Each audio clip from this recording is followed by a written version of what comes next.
What's up? We are back after a Oh, long time away. long break, long break. I think it's been Yeah. a month. I think it's been a month. I think it's been even more than a month, honestly. I think the last thing we talked about was Venom, which was maybe a month and a half ago. Ooh, yeah, you might be right because we never Yeah. did get a chance to do Dune. We didn't do Eternals. Yeah. We missed a. I. We did. No, we didn't do Eternals in proper. We did your review of Eternals because you saw it early, so Yeah, you didn't really review it. But yeah, I yeah. am kind of disappointed we didn't talk about Dune though, because were you a fan of the original? No, I don't like any version of Dune. I don't like that. I just don't like that world in general. I just think the whole universe that Frank Herbert created sucks. But and yet I love this Dune. Right? Yeah, This is I the couldn't only stand. version of it that I've ever liked. I couldn't stand the original. I tried to read the book, couldn't get into it. It's Yeah, just too hyper complicated. And I even after I watched this one, because Angela, my wife, is a huge fan yeah, of the original Dune. She loves Son of Dune. That's why she loves James McAvoy because he was in some version of it in 2000. And I just never could get into it. And I always assumed it was those early 80s movies with horrible effects. If you weren't into them when you were a kid, you can't get into them now. yeah, Like yeah. that nostalgia is not there, so you can't embrace it. Excalibur's like that for me. As much as I should love Excalibur, I didn't get into it as a kid, so I can't get into it now. But yeah, Dune was that way. But I sat down and watched it, and I was blown away. I was like, I love this world they create here. I mean, obviously, same problem as everybody else. I was a little jilted by the part one of it all, but just kind Yeah, of stops right before it gets going. But I actually like that though. It didn't bother me. I thought it would, but it really didn't. Since I knew a part two was coming, it didn't. mm, And besides, to me, this felt like I mean, it felt like the first chapter of something in a good way. yeah, Kind of like how Star Wars feels like the first chapter of something. I mean, that movie ends as open ended as possible, yeah, and yeah, so you're does this. right. So does this one. And when I finished watching this, I felt like I was like, I told the publicist afterwards, like this feels like when I watch Star Wars, and it kind of feels that way to me, Hmm. and that's a good thing. Like for Star Wars back when I loved Star Wars, not like Star Wars now, and I watch it, I'm like, okay, it's over. Right. But no, I mean, this felt epic in that kind of way, like it was setting up something huge that's going to last a really long time. So Yeah. I was very happy with it, very happy with it, to finally find a way. Dennis Villeneuve found a way to make me like Dune, Yeah. and it's not easy to do. It's not an easy story to like bring people into and have them, be invested in, especially if they never did before. But he found Right. an easy way for it to happen. So Yeah. I'm happy with that. And I'm happy the response to it has been pretty good for the most part in terms of like critical reaction, and even box office has been pretty good. So Yeah. I I'm mean, the happy. Star Wars analogy is actually pretty damn on point. I hadn't even thought about that, but even ending with your hero's first test, really, where Luke's the Death Star, and in this case, it's defeating. I haven't watched it enough times yet to remember everybody's name, but to Yeah, join the Fremen, I guess is where it is. But I got to put it half in Denis Villeneuve's like vision and the way that his visuals, because he's obviously an amazing visual filmmaker, yeah, but also in his casting, because with political intrigue, stuff like this on a foreign planet where you have no point of reference, if you don't have extremely charismatic actors playing those roles, you're up a creek. But well, I mean, how awesome was Jason Momoa in that movie? I mean, Jason Momoa, incredible in even that movie. everybody was People awesome like in that. Timothy Chalamet, and I do not like Timothy Chalamet. I wasn't a fan up until I saw this, but he didn't seem like such a little like frail tree. I guess that was going to blow over in a second. Well, I at least like that they could make fun of him for it. Like Jason Momoa's character makes fun of him for kind of a little bit for not having any muscles. So I mean, Yeah, so yeah, they can acknowledge that he doesn't look like a typical hero like Momoa's character does. So so yeah, yeah. there's a lot of things like about the movie. But here's what I want to know: what you didn't get a chance to talk about this either. How do you feel about Ghostbusters Afterlife? That's where I was getting ready to go. I was going to say the other big one. I have no problem admitting I cried like a baby at the end. I think it's far enough to go to do some spoilers. I think Jason Reitman just showed the absolute best judgment in bringing Egon back there. And the second that he brought it, I mean, obviously his presence or whatever is felt throughout the whole thing, but seeing McKenna Grace's character sitting there struggling with the proton pack and then the ghost hand coming around. I mean, that's the kind of moment that movies Yeah, are that was made very, for. that was But I liked it a lot. I mean, it accomplished the capture the Goonies thing everybody was going for. You know, I think I always thought that it was going to be the type of movie that you need to manage your expectations. If you go in expecting the same feeling you got in 1984, or if you're looking for Venkman's smart alegory or whatever like that, you're not going to get the original Ghostbusters much. You're not going to get that same feeling. But if you go in liking the world that it's in, then you could be okay. And they proved good for me. I mean, I think Finn Wolfhard didn't have much to do, but other than that, well, I mean, I feel like no, you're not going to get the original Ghostbusters for very long in this, right? That's not what this movie is. What I liked about it, and I really did like it a lot, and I went in there with a lot of resentment towards it because I liked the 2016 movie too. Like that movie kind of got the shaft, and I feel like Jason Reitman was a part of that a little bit too, going into this movie when he commented about, oh, this is us handing the franchise back to the fans, which really meant he's handing it back to a bunch of dudes. That's really what he meant, which was always interesting to me because I mean, McKenna Grace is your lead, and then well, okay, that's kind of what I was going to come back to, but it was interesting that he said something like that because I mean, what's a true Ghostbusters fan, honestly? Like the franchise has not thrived in 30 years. There's no Ghostbusters con. It's right. There's no love for Ghostbusters like that. You know, people love the first one. Most people just dislike the second one. And I mean, there are a couple cartoons, there's some comics, but there's no like die-hard Ghostbusters gigantic fan base out there. It's a second or third tier fandom. Like the people that are Star Wars nerds or Star Trek nerds will also like Ghostbusters. It's an also like people love it, but it's an also love. It's not their primary. Right, and so it's like you're going to give it back to the fans. What, like all 30 people? I mean, I don't understand who that is. It's like that's a kind of a ridiculous thing to say. But I know what he was trying to get at, and I didn't really like it. But he kind of tricked those people too, because then he went and made McKenna Grace the driver of the entire narrative of the movie, which I thought was great. But I also felt like each character in the movie kind of represents an aspect of the original Ghostbusters. So like McKenna Grace's character, she kind of represents the Egon of the group, and Finn Wolfhard is the ladies' man or wannabe ladies' man, kind of smart aleck. He's kind of the Bill Murray, and then you got Podcast, who's the nerdy one, the Ray Stantz of the group, and then you got the black girl's name, whose name I don't remember, which kind of Celeste O'Connor's character, who's sort of the down to earth character, which is sort of like the Winston character. And I'm not saying that because they're both black, but they're both really kind of grounded and realists, right? Which is what their characters are. So there's aspects of the original Ghostbusters in this new generation of Ghostbusters, which I think is a really nice way of doing it. And in terms of going overboard with nostalgia, I know a lot of people didn't like that, but I mean, I don't know, if you're going to make this kind of movie, you kind of want to do that. You kind of want to go in on the nostalgia, and I think they did it in a way, and I think the box office proves that, and the general response to it proves it. You want to do it in a way that embraces the longtime fans, but also introduces new people, so they don't feel like they're lost when they're trying to watch it. And I think this did that. So I really like Ghostbusters Afterlife. I'm happy to see it doing well, and I want to see it again. I haven't had a chance to yet, but I do want to go see it again. I got the feeling watching it that there were a bunch of little things I only caught a few like winks to the audience throughout, like the taxi driver skeleton from the first movie shows up in the diner when everybody's released. But yeah, I didn't get the nostalgia. The people that were hammering it on nostalgia, I feel like that's just a go-to argument for anything that's a remake or late-term sequel. Well, they did literally nothing new with the villain. Well, the villain is essentially the same. Yeah, I mean, the process is the same, but to me that makes sense. It's like, okay, you got a villain, this is how she gets loose. But I didn't see it as egregious as, say, Force Awakens, where it's literally the same movie, where everybody meets up the same. Like, it made sense to me in that, you know, Egon went back to this farm and devoted his life because they never finished their first battle, truly. So he was back there, you know, making sure the gates stay closed.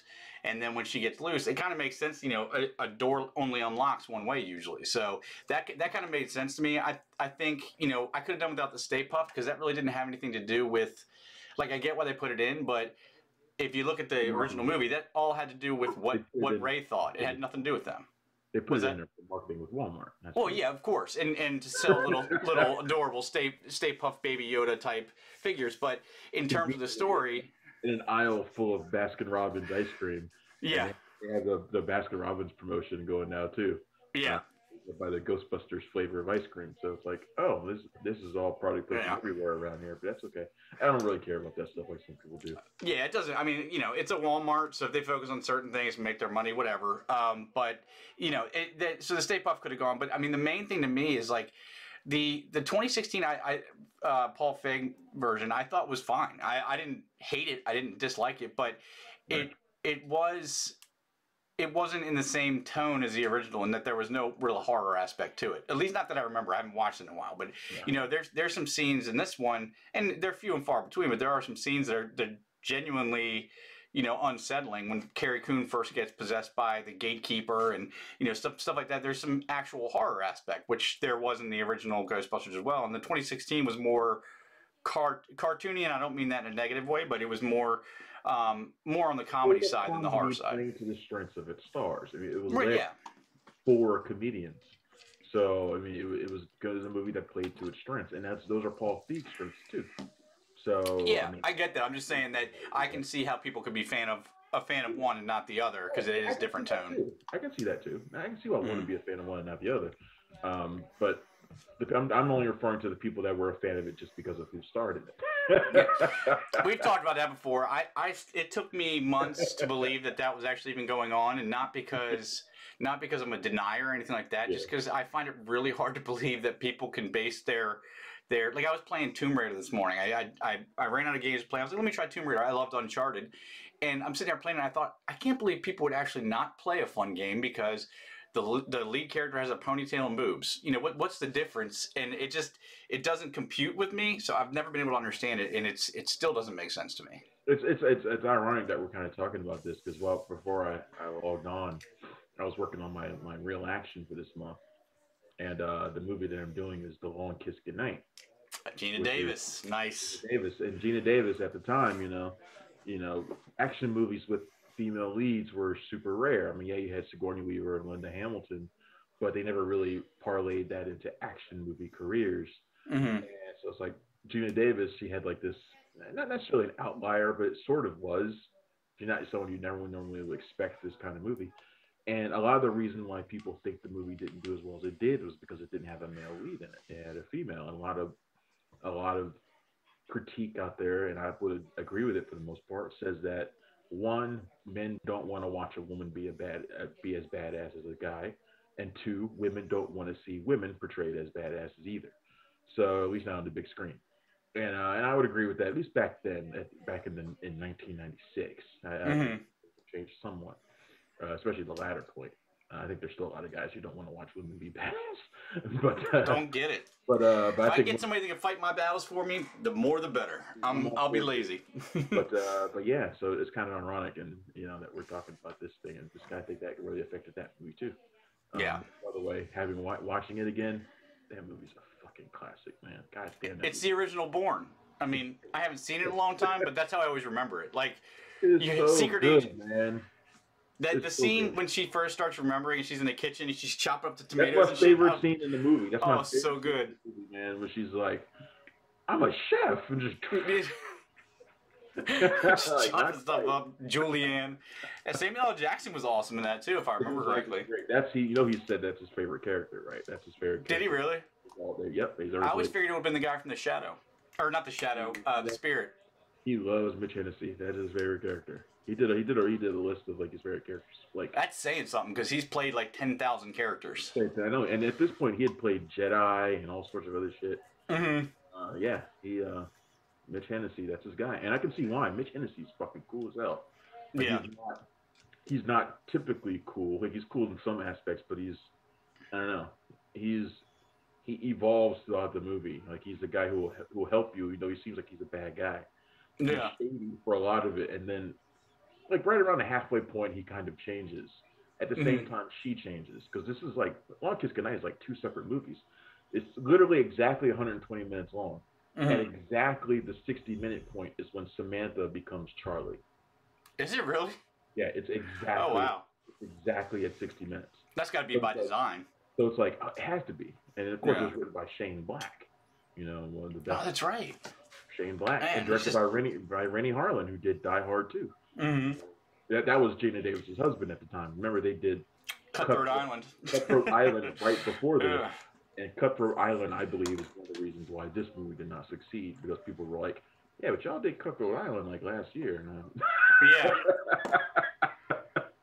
I mean, that was bad, but Rennie Harlan will always, no matter what he does, one scene, the most what the fuck scene in the history of cinema ever for Die Hard 2, when we're introduced to William Sadler's character, and he's just doing butt naked taekwondo in his room, and it's just the camera's like lingering on him for 5 minutes. I'm like, this is not a badass entrance for your villain. I'm sorry. Rennie Harlan, man, that guy did Adventures of Ford Fairlane also. Oh, the Bruce Willis movie? Andrew Dice Clay. Oh, Andrew Dice Clay, that's right. Yeah, that was it. I was thinking Hudson Hawk. Yeah, and he did Cliff Jumper with Sylvester Stallone also. So you're still doing the real action. It's good. Last time we talked, I thought you said you were doing your last one. So No. I'm still doing it every month, man. Nice, and that's at joeblow.com, right? I said Joe Blow. This is actually my second year of it because last year I was doing the Last Boy Scout at this time of year because I was doing Christmas then, and now this one was set at Last Long Kiss Goodnight is set at Christmas too. So I'm going to figure out what my next year's Christmas movie will be. Well, I mean, just go with Shane Black. He's got a list of everything you can do. The camera went out, so. Yeah, I see. We got your name up there. People can imagine what you look like for a little bit. Yeah, it'll be back in a second. So yeah, I mean that's Ghostbusters, Eternals came out, Dune. There's been so much going on, but we also have some. Yeah, you're back now. Yeah. We also have some new release movies. Now we want to talk kind of in detail about House of Gucci, Encanto, and Bruised, the new Halle Berry movie. A couple other things came out this week. One of which I didn't know if you had seen yet, but 8-Bit Christmas. Did you check that out? No, but I saw the trailer for it, and I posted the trailer for it on the site, and I didn't watch the movie. Was that this week? That came out this week? Yeah, it did. I actually just caught it this morning, so if we didn't have a write-up, I think I should be able to do that this afternoon. But it is so much fun. Just to give a quick, it's basically Neil Patrick Harris. It's a narrative framed by him telling his daughter a story about how he wanted to get a Nintendo, and it is the classic. A Christmas Story, Red Ryder BB gun meets the Goonies, One-Eyed Willie's Treasure. It's this kid in a very stereotypically 80s community and his plight to get a Nintendo. It's Jingle All the Way, but way better. It's even got everybody's, the guy that plays the dad better than anybody else these days. Damn it, and now I blanked on his name. Steve Zahn. Plays the grumpy dad better than anybody else. You got Steve Zahn in there, and it's just so much fun. And then Resident Evil also came out this week, which I don't think anybody was really clamoring for. I haven't seen it yet. I almost paid to go see it yesterday, but I was like, Part of me wants to, but I had thought originally that this was going to be a series, and I was all for that. But when I found out it was another movie, I was like, Well, I believe they're actually making a series of Resident Evil, but yeah, this is a new movie franchise. I want to see it just because it's got Kaya Valerio in it. You know how I feel about her. It's good. So I kind of want to see that for that reason. And Robbie Amell, who's Robbie Amell's one of those guys that's had a pretty stellar career under the radar. We were just watching this. The other thing we were watching this morning is When We First Met. Did you ever see that movie? Alexandra Daddario and Robbie Amell, and then that annoying dude that plays from Pitch Perfect. I always forget his name because I don't like him. He plays Bumper in Pitch Perfect. Oh, that guy. Workaholics guy. Yeah, him. Adam Devine. Adam Devine. Yeah. We were watching that movie this morning. When you said Pitch Perfect, I thought you were going to say the Utkarsh guy, the Indian guy who's. Oh shit! I find him annoying a lot of the time too. No, Adam Devine. I find him annoying. I think mostly because I still laugh at him. Like everything in my brain says I should not laugh at this guy. I should not like this guy, but he still makes me laugh, which annoys me even more. But yeah, he's got a face that's annoying. I think that's what it is. He's total he's a caricature of a frat boy, you know. But I think at some point, assuming it stays in theaters another few days, like maybe for another week, then I might manage to go see it. I can't see it the next 3 days. I got screenings every day the next 3 days. So, but after that, if it's still there, I might find a way to go and see it. We'll see. I mean, it seems more actiony, but you know, I mean, it's more like the video game than the previous movies were, which weren't like the video games at all. Yeah. So, I mean, I guess there's that going for it, but I've not heard one good thing about it. Neither have I. I mean, it's got a 24% right now on Rotten Tomatoes, so I guess that's not the worst you can get. Pretty bad, though. It's pretty bad, though. But, yeah. Pretty bad. And then again, I always wonder how many of those people like actually played the Resident Evil games and how many people come into that sort of thing prejudged, because I think we all were kind of like, really? Another Resident Evil already? The other one just ended. Yeah. I don't know anybody who walked into this who's going into this with a positive attitude. Yeah, it hasn't been long enough to warn people.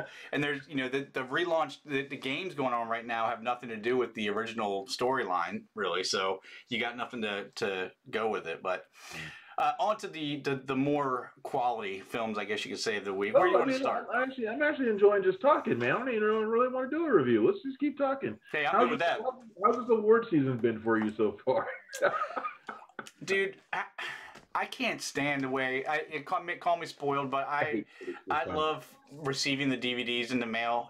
Everything's been screening links, and I actually had to go through my email box the other day and just clear everything out because I was missing so many screening links because I have so much junk mail coming in, and they're not like tagged with anything that you could notice them.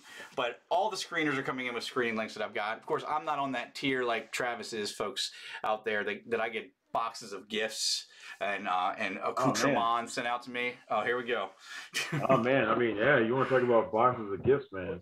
Yeah, now I've never seen one of those. I haven't even got any books this year. And I always love my books. Let me show you what this is. All right. The Harder They Fall trading card set. Okay. Yeah. Comes with a Harder They Fall flask. Yeah. It's pretty cool. That's pretty awesome. It's got the screenplay in here as well on a hard card cover, and a Harder They Fall bandana. So, why aren't you wearing that right now? Because I look terrible in it. But yeah, I've actually got, if you could see my room, you'd see an entire corner of my room is stacked with boxes, like 3 high. Oh, man. The stuff that's got, and the thing is though, it started off very slow. There was nothing for a while, a very long time. But over the last 2 weeks, it's like every day. And the problem is, I'm part of 3 prominent groups. Yeah. HCA, CCA, and LAFCA. So I get like 3 times of everything. Wait, you have gifts to give out? At least 2 times of everything, because LAFCA doesn't get as much, but like at least 2 of everything. Yeah, well, you have Christmas gifts to give out then for everybody. You're never shorting for something unique to hand out to people. That's hey, you know, the coffee table books they send. Yeah, we can't talk about what you actually do with them. The coffee table books they send. I've always thought they send, and it blows my mind because, you know, Travis, guys, he does TV, he does all these different radio shows. He writes, like he says, on 3 different things. I do 1 radio station in Southern Maryland, or 2 radio stations in Southern Maryland, and this podcast. And they still send me these big books that must cost at least $15 to make. And I mean, they would retail for probably $100 in the store. That is the only time I realized just how much they spend on marketing in Hollywood for some of these things. I mean, to send that stuff. Oh God, they send so much stuff out. But yeah, I mean, award season's been frustrating with all the screening links, and then I finally got 2 big packages of screener DVDs to watch, and of course they came from Amazon and Netflix, both of which I have subscriptions to. So, but it's been good. You know, I always love this time of year. It's fun for everything. You know, I've been having to step back a little bit this year, so it's a nice chance for me to catch up and get into a bunch of stuff. Obviously, I'm loving Hawkeye. You know, I guess we didn't talk about that. I didn't review that. I probably should have. I just got so busy that I couldn't add one more thing to do. Because I got the screener like everybody else, and I watched the first 2 episodes and really enjoyed them both. Yeah, they were good. I like them because, you know, they fit the character so well. Because one of the things Marvel's really good at is making shows that fit their characters, and this is like I described it before it came out as like it looks like it's going to be Die Hard in the MCU, and that's awesome. Mm-hmm. But it's actually more like, and I said this too, it's actually more like The Long Kiss Goodnight. Yeah. Or Kiss Kiss Bang Bang in the MCU. Probably more Kiss Kiss Bang Bang. Yeah, I'd go that way, yeah. Say at Christmas, it's got the two-person dynamic. It's actually really fun. I think it's more like Kiss Kiss Bang Bang in the MCU, which is, if you're going to do a Hawkeye series, that's the way to go about it. Oh, yeah. I mean, and you even got the added Christmas trope of guy that's just trying to get home to his family. I think Jeremy Renner is so good at playing a dad. He's so natural in those scenes. Like, whenever he's sitting around the table talking to his kids and everything, he's so natural in that position that it's really believable that he's really this world-saving superhero who's also a regular dad. It'll be a shame when Black Widow kills him. Yeah. Anyway. You don't think that's how this is going to end, do you? I don't know. There's a part of me that kind of hopes it does. But, can't kill Hawkeye. They've given us too much into his family. He sure as hell can kill Hawkeye. No, we watched him sit down at a table with his kids. The final episode should end with her just like tossing a Molotov cocktail in their house, and the whole thing blows up, and everybody in their house on Christmas morning. Everybody's inside. You have a dark, dark heart, my friend. The final image is like a burning arrow, like one arrow that's left standing, like it's on fire. That's and so wrong. The final image of the final episode. That's so wrong. Yeah, and Haley Steinfeld, I didn't have any doubt. It's still hard for me to believe some days that she's that same little girl that was in True Grit that blew all of our minds years ago. But she's so good, and she's not just like the pretty face and young starlet. She's really good at putting out the the sarcastic tone and the comedy she puts in everything. I mean, there's one scene in the first episode where she's basically infiltrating a black market auction, and she says she's posing as a waitress, and she says, "Oh yeah, Gary sent me down here," and it's like, "Who are you?" "Well, I'm Gary," and then she does this whole little bit like, "Well, this is what's wrong. This is why I quit," and it's just stuff like that. She's so good. I can't help but to love it. Yeah, I mean, I like her too. She was not who I wanted to play that role. I wanted Haley Lou Richardson to play that role. But, but Haley Steinfeld, you can't really argue with her too either. She's really good. Mm-hmm. All right, I guess we should probably go into this. I was going to talk about how much I hate critics at this time of year, but let's certainly do that. that. I've talked about that before, though. I mean, I do hate critics this time of year. I know I say this every year, probably. We suck this time of year, man. We complain about everything. this time of year. Time of year, I think that's we do complain year round, but this time of year, especially when we're getting new free shit, people complain about the free shit.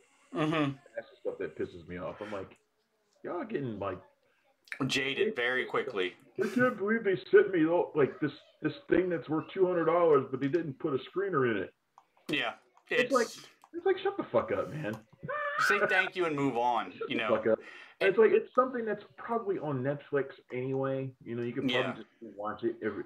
There was somebody in WAFCA in particular who was whining about shit like that. Yeah, I know what you're referencing, and it always seems to be the people that. I can't watch it. It's on. It's nothing. I can't watch it. I have no way of watching it. It's like. It's 2021. You have a way to watch anything. It's like this. Just the tiniest amount of work, you could watch anything you fucking want. Yeah. Come on, man. Who are you fooling? And it's never the people that are on broadcast television or have 100,000 readers a month. But critics will go along with it though. Like, I know, man. I can't believe they haven't sent a screener of this. Well, that's always been my issue with critics is that they go along with everything. If a movie's stupid but good and enjoyable, they'll say it sucks because everybody else says it sucks and they don't want to look like the outcast. Some people do that. There are a lot of critics that. There's more that don't. But there's a lot of them that do. But I can't abide this kind of dumb bullshit. It's like, oh man, they won't send me the screener of this movie, but they'll send me this thing that's worth $200. And it's like, please be happy with the thing that you just got. Yeah. And shut up about the movie that you can see if you need to see it. Then all you need to do is tell someone you haven't seen it, and they will. Like, it's not that hard. I mean, there are very few exceptions for they're like, absolutely not. We won't do anything for you to see this movie, which is because that's not what they want. They want you to fucking see it. They will do almost anything for you to go see a movie. Yeah, but I mean, that's not why they're actually saying anything. Private screening for you to see a movie. If you don't want to watch a digital link for a movie, they'll even set up a private screening for you to see the movie. Yeah. You see anything you want.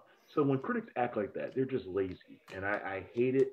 I hate it this time of year. It bugs the shit out of me. It's one of those things that makes me be like, I don't even like calling myself a critic sometimes because it's just like stuff like this it's so. You don't want to be associated with it. It sounds so entitled.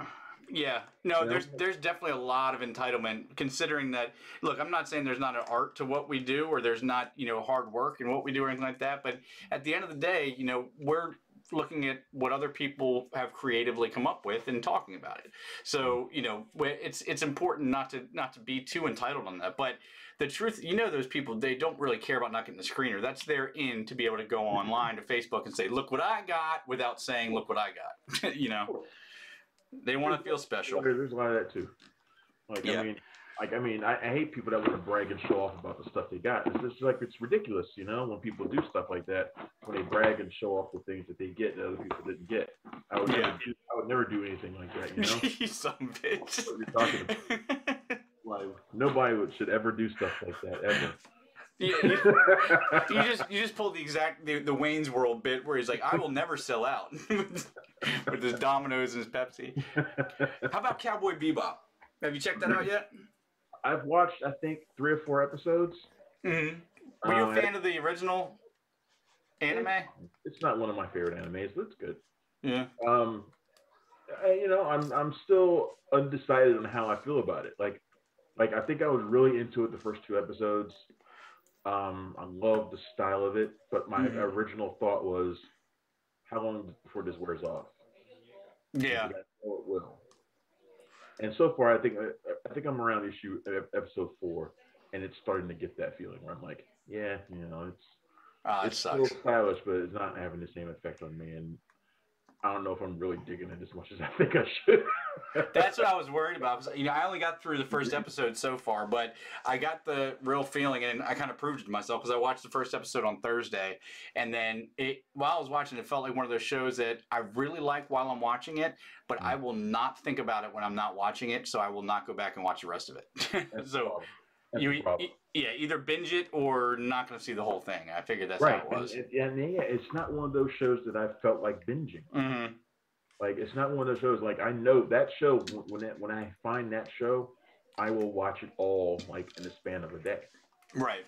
And this is not that kind of show. I'm just kind of like, I'm like spot watching it. Mm-hmm. Like, do I have an hour right now? Would I rather be playing Overwatch right now? I'll tell him, Kelly, we better watch that episode. Right. It's not like I'm like super excited to watch it. I'll watch it, and I'll enjoy it, and then I'll turn it off. Yeah, it's not something that's gonna drive you toward. That's in case you're listening to Netflix. There's your poster quote right there. I'll watch it and then I'll turn it off. Yeah. Anyway, all right. Let's actually talk about some movies that came out because we're almost into the show already. Well, we talked about some, but So I mean, we can start with Encanto just because I want to really hit on how happy I am that we're finally starting to explore different cultures in animation especially, but in film in general. Right now, it's in the last few years, it seems very heavy on Latin culture and Asian culture, Japanese specifically. Well, I guess Japanese and Chinese are both represented in what we've seen. When are they going to go really heavy on white culture? It's just not our time. It's not our time yet. We gotta be patient. I guess. Yeah. But what I'm waiting for is, it seems, and we've talked about this before, and I forget why, but you made fun of me for it. But seeing some Native American culture come to film, because everything in there they've got such great stories and myths and characters in their lore and everything like that. But I don't think we've barely touched the surface of it. That's what it was. When I brought that up last, you said something along the lines of, because we haven't taken enough of their stuff yet, or something like that. I'm only meaning to put a spotlight on their culture, not steal further from them. But yeah, Encanto is I don't know what you thought about it. To me, it was good, just like every other Disney animated film is, but it's like a lesser Coco. The only thing I think it had, animation was beautiful. The story was great. Had a lot of good messages for families and kids. I just didn't get that song that pops out, like "Remember Me" or "Let It Go," or every one of these has that one song that really pops. Yeah, I don't know if it did. I don't know if it had that one song that does it, but I think I liked all the songs for the most part. They were all good, just nothing Yeah, that they're elevated. super catchy, which is interesting considering they were done by Lin-Manuel Miranda. Hmm. Um, but they all had that feel of a Lin-Manuel Miranda song, and even the choreography felt like a Lin-Manuel Miranda. Yeah, The way it was done, kind of like in the Heights Hamilton style, which is really great. yeah. Which I really liked about the film, but which is about the Madrigal family who, after a tragedy, they are blessed. Their family line is blessed with superpowers, basically. Hmm. So every new addition to the Madrigal clan will, at a certain age, become gifted with a special ability, which they then use to enrich their community in like this. Um, it's kind of like their own little like Nirvana. This place, this Hmm. utopia. Um, until the I can't remember her name, the main character in Encanto. I can't remember her name. You Oh, remember? Mirabelle. Maribel, thank you. When her time comes, she does not get powers, which leaves her feeling like an outcast among her family, um, and also really kind of not depressed, but uh, you know what I mean. But anyway, but it turns out she is also perhaps the only one that can save the family when there's a threat that's looming that could end up taking away all of their powers, all of their gifts. Hmm. And thus destroying the magic in their family line. I really enjoyed this. The thing I like the most about it is the way it explores family relationships when you're the outsider and Hmm. you're the one who's kind of on the outside looking in. Some of those relationships are toxic, and there were some toxic relationships in the Madrigal clan. It's about forgiveness. What I think I like the most about it is that it all takes place basically in this one place. Like Hmm. it takes place not just on their little their corner of the world, but basically in their house, which has like all these rooms that lead to different places. Different, almost like different lands in a sense. I thought that was really cool the way they did that, the way they portrayed that. So I think that was the thing I liked the most about it. The animation is gorgeous, of course. I love what it's saying about family and how resilient it could be, but even when relationships are really, really strained, Hmm.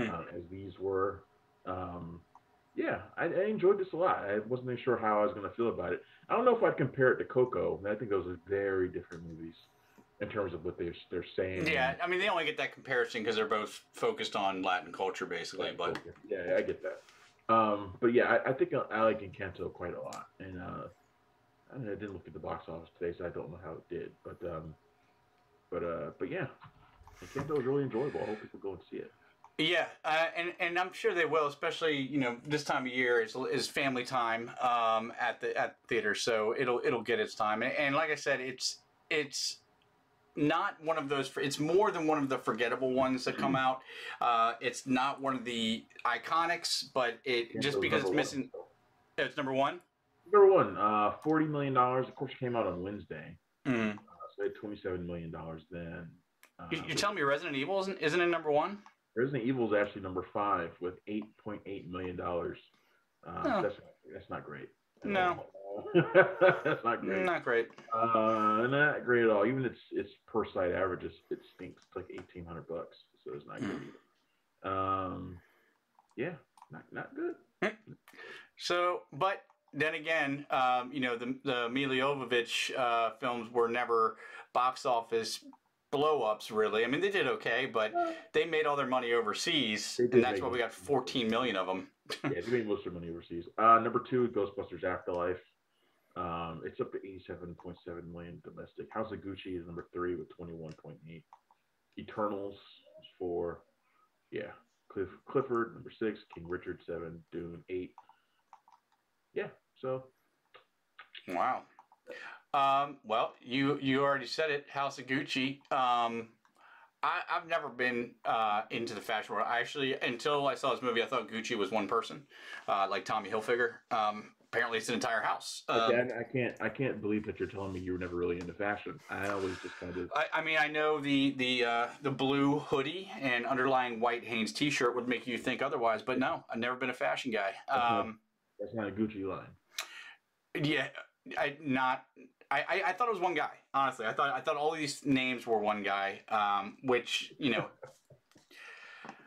but I'll tell you what, Lady Gaga, she's right where she needs to be, because she's obviously always been a fashion icon since she's come out from wearing a meat dress to everything else she's done, and I think she's if nothing else, like I thought this was it. I don't know how true to life this movie is, but it seemed a little overly complicated and soap opera-y to me, but it may very well have been that way. I had a hard time believing it was a Ridley Scott movie watching it. But Lady Gaga just elevates again. I mean, she's one of those people that can do literally whatever she wants and be good at it. I love Lady Gaga. I like her in this too. Mm. I don't want Ridley Scott directing this kind of movie. He's got this weird fascination with family legacies, and especially ones that end in murder. He did All the Money in the World just a couple years ago, which is also about a family dynasty that was ruined by crime, a deadly crime Mm-hmm. that fell apart because of a crime. And now he's doing this. They're almost the same in some ways.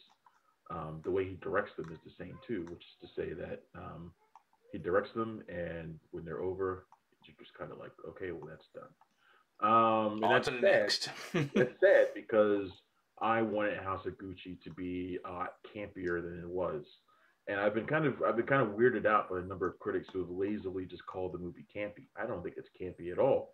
That's the problem. If it were campy, it'd be fucking great. Jared Leto comes in there. He's trying to play campy, but then again, I don't know if he's actually trying to play campy or if he's just a shitty actor, which I think is probably. Yeah, I think that's more likely. I think that's probably more the case because every time Jared Leto does a role, he feels like he's coming in from a different movie. It doesn't matter whether it's Suicide Squad or Dallas Buyers Club or this or fucking Blade Runner 2049. He feels like he's always coming in to do something else that's not what fits for the movie. Somebody wrongly told him at some point that you have to be different on screen. Like you have to. That somebody wrongly told him that you have to interpret everything you read on the page. So he does that, and he just interprets it in the weirdest way possible. And then his performance as Paolo in this is awful. It's awful. Like it's terrible, but it's almost in the right sense, in the right kind of movie, it would be the right kind of terrible. Like it would be, like the accents in this movie, like the Italian accents in this movie, they're all bad. Mm-hmm. Like they're Italian in the way that like Pizza Hut is Italian. Like they're almost Italian. They're Mario Italian. Right. They're like if they were Chinese food, they're like the Panda Express. Yeah. It's me, Gucci. Yeah. Right. And then, like even for Gaga's accent ain't great in this either. Mm-hmm. The accents are bad, and it's like you get Jared Leto who's like, "Oh, we're all doing bad accents. Mm-hmm. Here, hold my beer. Here's a bad accent for you." Like everything is bad for him. But if this were like this were an Adam McKay version of House of Gucci. No, you were right. House of Goofy. House of Gucci. But if this were Adam McKay version of House of Gucci, his over the top performance would probably fit. Mm-hmm. But I also would promise you, if this was an Adam McKay version of House of Gucci, Jared Leto would find a way to be the only one not being campy. Like he would find. He would fit in this movie if he did that. He would do the opposite. He would do the different thing. Yeah. And the sad thing is, I actually quite enjoyed this. Like I was never bored. Like I know that story. I knew what was going to happen. I knew everything going on in it. I love the style of it, the production design, the costumes. I love Lady Gaga and her version of Patricia Reggiani, or whatever her name is. I always get it mixed up. Reggiani. Yeah, I'm not even trying to say it. You're right. I would guess you're right. Even though at the end of the movie, I was unclear what her motivations were. I don't think they were very good at explaining that. Mm-hmm. Like, was she a gold digger?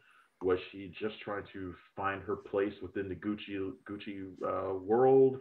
can't really tell because sometimes she's actually really staunchly defending them. Like when she found out they were selling cheap Gucci knockoffs on the street, and Hmm. she got really upset by it. She really wanted them to be, to stand up for their quality, only to find out that Gucci doesn't give a fuck about quality ultimately, as long as they make Yeah. money.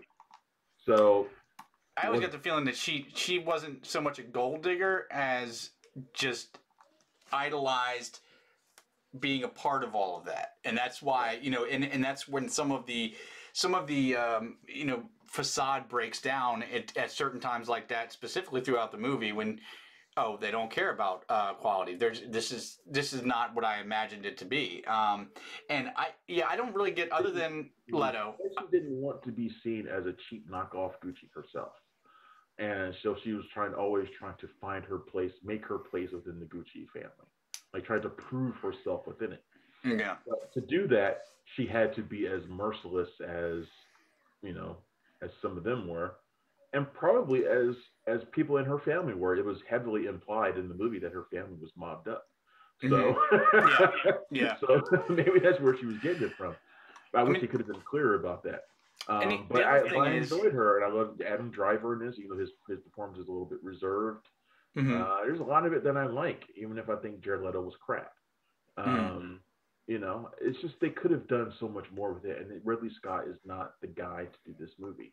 He directs it the exact same way he did to All the Money in the World, which nobody even remembers that movie anymore. It didn't do anything. And I'm Gucci is too flashy for that to happen. It's not hmm going to be forgotten the way that movie was, but it's also not going to reach the heights it probably could and should have if it was probably directed by someone else.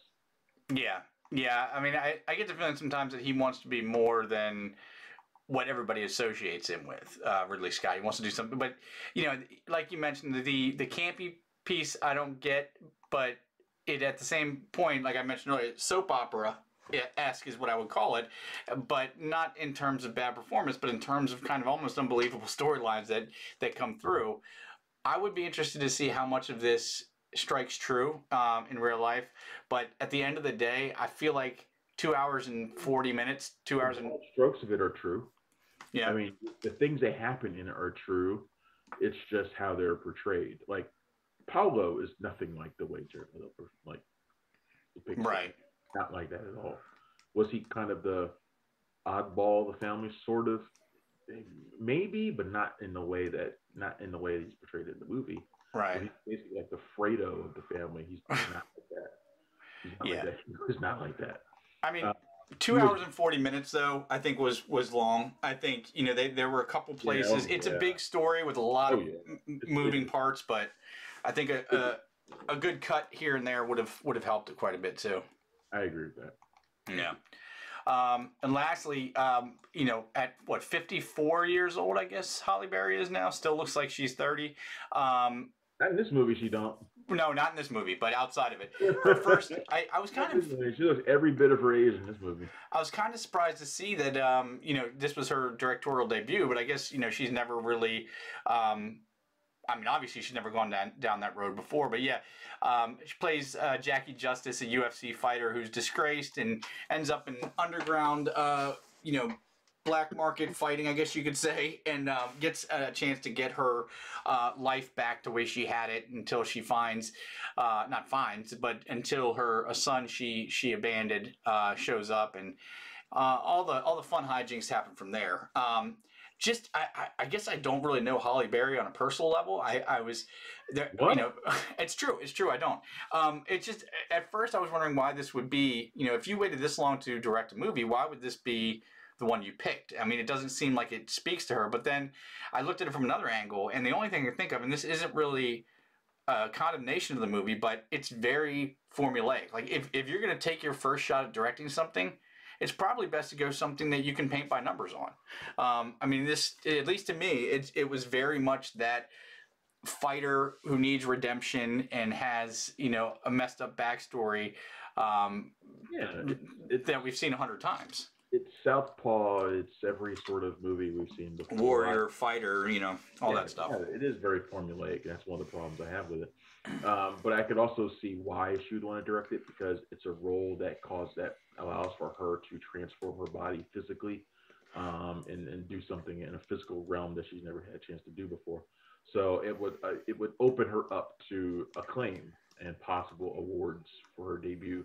Mm. So I think that's probably why she did it. Now let's remember, Bruised was originally going to be a Nick Cassavetes movie with Blake Lively as the star. So this is a very different film Yeah. than that was going to be. Halle Berry took it over when that fell through, and she decided to take it on as a director. And of course the script was tweaked. So that's not about an Irish white woman, but about a single black woman in the hood, basically. So it's different. Obviously, very different. Although, to be honest, I don't know if it changed all that much because race doesn't really factor into it as much as it probably could. Mm-hmm. I just felt this movie was very bland. I think I Yeah. wanted for a movie about MMA, I wanted it to hit harder than it does. It really doesn't. Um, Halle Berry's fine. I don't necessarily think she's great in it. The one character I really liked in it was the girl who plays her trainer. Oh, Mars. No. Can't remember the name. Really interesting name. It's not. No. Oh shit. Let me pull it up.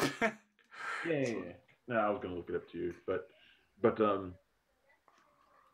you got it. No, it's taking too long to load over here.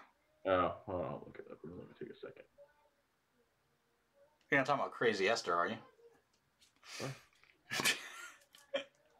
Nothing. It's not pulling up. Only 3 of the names from the whole cast pulled up over here. No, it's fine. It's Sheila Atim. She plays Budokan. Oh, right. Yeah. Actually, I was more trying to remember the name Budokan than Sheila Atim. But Sheila Atim, who plays Budokan, who plays her trainer. I really liked her because she was like this one positive thing in her life. Like there wasn't a whole lot. Like she's clearly someone who's not built to be a mother. That's why she abandoned her son to begin with. So she's got to relearn the whole maternal instinct thing. But it's something she's not natural to. Her mom is a shrew. Her boyfriend is abusive. She's trying to get back in the ring and fight, and she's clearly out of shape and not prepared for it. Which of course is as much a metaphor for her being unprepared for life as anything else. Mm-hmm. So of course she has to take life's punches so she can take punches in the octagon again too. So the whole thing was the whole microcosm of life thing that all these sports dramas tend to be, and that's fine. But the thing I liked about Budokan, about her being such a positive influence, they then fuck up at the end when they turn it into this ill-conceived romance thing, which they did only for a momentary plot device. They did it to only add some last-second drama to the championship fight, and then it was kind of tossed aside as if it didn't really matter. And I was like, y'all spent almost 2 hours building this thing just to throw it aside for this one moment. Yeah. And the moment was pointless. Like that thing that happened between them had no relevancy, no currency for the rest of the movie. And I was like, this movie almost does not everything wrong, but nothing good. And this was like the thing that they drastically screwed up. Like the one thing that was like really bad, like overtly bad. Yeah.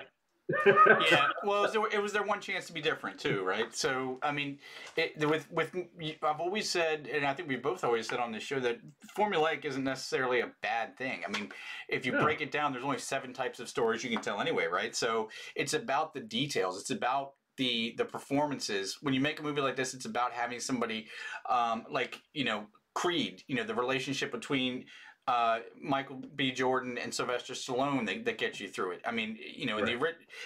Those are the pieces that get you, and it's like they didn't think to do that, and it doesn't linger long enough. It doesn't decide to be about Halle Berry coming to terms with her son.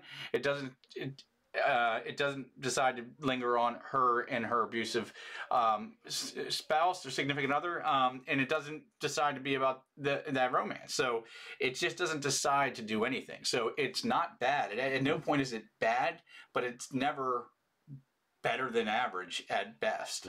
No, I would agree. It really isn't. It's a shame too because I'm a big fan of Halle Berry. I think most people are. I wanted to see her debut behind the camera be like an unquestioned success. I really did. We're honoring her next week at the celebration of Black cinema out in Yeah. Hollywood. So hopefully I'll get a chance to meet her and take a picture with her. And I will try to keep the drool in my. You can't do that. It's Halle Berry. I mean, I'm gonna try. I kept myself from drooling when I took a picture with Nia Long. Yeah, but Halle Berry's another level. She's Halle 30 Berry years. That name has defined sexy for 30 years. Halle Berry is another level. That is absolutely true. And I was having a conversation with somebody yesterday. I hosted a trivia night, 80s movie trivia night last night at the Union Street Public House, which was a lot of fun. And I was talking with somebody about actresses that I've met, and and the ones that they're so pretty you can't look at them directly. Uh-huh. And I was talking about how like Vera Farmiga was one. Like I couldn't look at her directly. Like I just couldn't do it. Right. I couldn't get Julianne Moore directly. I was like, "Hey, how you doing? Yeah, hey." You just couldn't do it. Because you feel like you're going to be lingering on them too long and they'll be creeped out. Right, exactly. You don't want to be a creep. Yeah. I feel like if I met Charlize Theron, she would be another that I wouldn't be able to look at her directly. I feel like I just give up the L and just let her think I was a creep and just stare, because you're not going to be in the presence of that. And that's probably what I do for Halle Berry as well. That's what I'm worried about. If I meet Halle Berry, I'm afraid I'll be like that too. Like I won't be able to look at her directly. Yeah. Rosario Dawson was so down to earth that I could. She seems like the type that you just personable and down to earth, and I was like, I never felt that way. Yeah. Absolutely stunning. Oh, 100%. Yeah. Yeah. But I feel like Halle Berry, I'm gonna be like, hey, Halle Berry, it's amazing to finally meet you. Hi. Well, and the other thing is, even being in this industry as long as you have and I have, there's still people out there. You can meet Oscar-winning directors, you can meet all these people, but there's still going to be people that literally cause you to forget to breathe for a second. Like they're just that level of stardom, and it has nothing to do with attractiveness or being sexy. It's just that level of stardom in an industry that obviously we love. Like for Argo, when Ben Affleck walked into the theater to do a Q&A, and I was just like, I mean, I had been doing this for 8-9 years at that point, and he walked in, I was just like, it's Ben Affleck. It's like you're a little kid again all over. It's like I was in LA for a thing for Power of the Dog, and I was in the same room with Kirsten Dunst. And Kirsten Dunst is, number one draft pick stuff. Yeah. Number one draft pick forever. So I was in the room. I didn't get a chance to like meet her one-on-one, sadly, because it was a press conference sort of thing. Yeah. It was just meet her, but even just being like literally just a couple of feet away from her, I was like, it's Kirsten Dunst. it's weird, man. You revert right back into a little kid. Like the first famous person I ever met, and it's probably the coolest story ever. I used to spend summers in Boston, and my aunt was taking me back to Logan Airport to fly to DC at the end of the summer. And as I got out, who was on the area, the baggage loading area, but Macho Man freaking Randy Savage. And I was just like, I told my aunt, I was like looking at him, I was like, that's Macho Man. And she doesn't know she's like, well, let's just get his autograph. And I'm sitting here freaking out. I'm like, no, I don't want to bother him. I don't want to look like an idiot. I want to be a nerd or whatever. Was Elizabeth with him? What's that? Was Miss Elizabeth with him? No, it was by himself. But Elizabeth is one that I don't think I would have been able to look at directly either. I mean, seeing those two together in 1992 is when it was. So seeing them together in front of me, I probably would have just fainted or ran the other way. I mean, that's like the height. But yeah, definitely cool stuff. But I know what you mean, reverting back. So keep us updated on that Halle Berry piece. Trust me, if I get a picture with her, everyone's gonna know it. So, I'm not gonna not post it. Well, if you do that, then when is that event? Is this coming week? It's next Monday. Next Monday. Okay, so we might have one more show before then, but the show after that, we will make that our wallpaper for the week. After that, the Critics' Choice Association, we do our annual celebration of Black cinema. We are honoring Halle Berry this year, so yeah, awesome. So it should be fun. Yeah, no, I mean you can't choose a better person to honor. All 10 Black film critics are going to be there. So it's going to be good. No, you're exaggerating, right? Because I always hear you and Tim Gordon say that, and maybe it's just maybe our area is different. But I'm always like, well, what are they talking about? Because there's we have we have 4 or 5 African American critics in our group, meaning our Punch Drunk Critics group. Or am I just in a bubble and don't realize it? I mean, yeah, of course, there is obviously more than 10, but yeah. I mean, it's a small number. And of course, when you're talking about black film critics of prominence, there's even less. So yeah, trust me, I know what you're saying. I'm white, so it's tough being a white film critic. It's hard. How do you deal with it? How do you find the energy to get up out of bed in the morning? Grit, knowing that you're a white film critic in this world. Grit and mental toughness. It's always been hard for us, Travis. We had to learn to get a thick skin. All right. On that note, great being back here. Thank you guys all for tuning in again. Don't forget to like and subscribe to the video below. If you're on YouTube or if you are listening to us on podcast form, make sure to leave a review and tell your friends because we're awesome and we're back. So we're glad to be. Anything major next week? Sure, check out the site. We're coming into December, so it's almost kind of do our end of the year shit again. Oh, that's right. So can you believe it's December already? I cannot. Can you believe this? Can you believe that we're about to enter year 3 of COVID-19 bullshit too? Dude, I can't even believe that it's no longer the 90s. I'm having trouble with all of this, to be honest with you. I was at the deli this morning for brunch, and on the TV was Harry Potter and the Sorcerer's Stone, which is celebrating its 20th-year anniversary today. Kills me, man. I was 24 when I watched that movie. Yeah, I mean, it's don't get me started because I will spiral and I'll be in a corner crying all night. When people say things to me like the one that kills me the most is if that 70s show was made today, it would be that 90s show. Stuff like that breaks my brain and makes me cry. The website where you can see all of our non-crying content is www.punchdrunkcritics.com. Make sure to check that out every day. Tons of interviews, reviews, and all other kinds of fun stuff. Keep yourself up to date with all the movie news. And if you want to make sure to get alerted whenever we have something new, make sure to follow us on Twitter at PDC Movies is a site, at Punchy Critic is Travis, and I am at Punch Drunk John. Any tips, questions, anything you want to talk to us about, input, suggestions, whatever, info at punchdrunkcritics.com. Anything major next week? I'm not sure what's coming out next week, honestly. I honestly, this time of year, I tend to get lost. There is a lot of stuff coming out at a lot of different times. I got at least 5 or 6 reviews that probably need to go up that I just haven't had a chance to do. Mm-hmm. Like Licorice Pizza, I still haven't had a chance to finish that one yet. I'm sure we got to talk about that soon. Tragedy of Macbeth, we got to talk about that soon.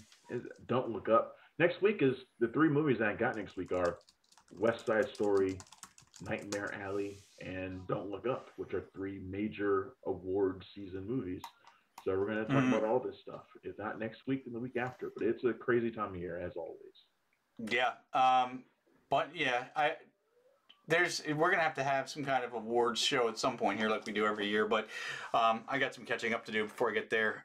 Thankfully, everything's starting to come in. So, in any event, we appreciate you guys hanging out with us. Until next week, I'm John. Travis. We're out of here. Later.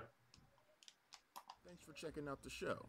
If you like what we're laying down, please subscribe to our channel and click the bell to receive notifications for all of our latest stuff.